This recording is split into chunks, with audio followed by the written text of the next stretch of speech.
I would have gone on record saying that any other housewife did this and not Phaedra, because I was under the impression that Phaedra learned her lesson.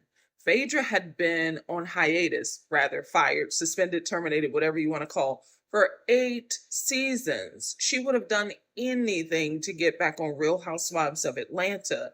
And she came back apologizing, and I thought she turned over a new leaf from what she did to Kandi. This is an attorney after all.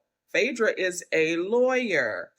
For her to do that to Kandi was egregious, and she deserved to be put on pause for all those seasons. But she came back this season and apologized, took accountability somewhat. I thought she would be a good veteran to the new housewives and show some leadership, but using an offender. On Sunday's episode of Real Housewives of Atlanta, season 16, episode 16, Angela Oakley was approached by a stranger who turns out is on the registry. He said he had some tea for her and he wanted to take her to the side.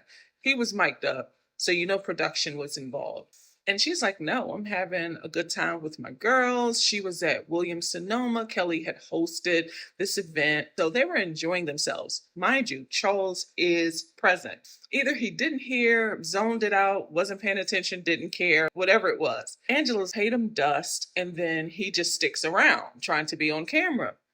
Well, a couple of days ago, Angela Oakley sits down with former Real Housewives of Atlanta producer Carlos King, and she spills that the culprit was Phaedra. Now, in the next episode, which is the season finale, they tease that it's Phaedra, but I just was like, no, it can't be. No, she won't do this again. She just got back.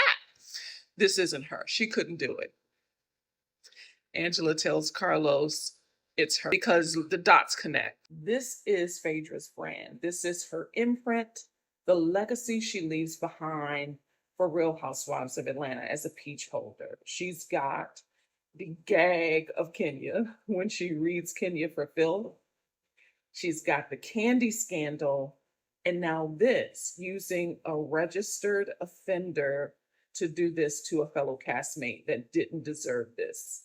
And Phaedra does this for what? It didn't help ratings.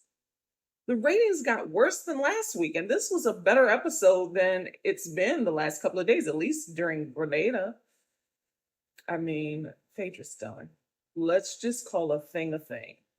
Real Housewives of Atlanta needs to move on from Phaedra.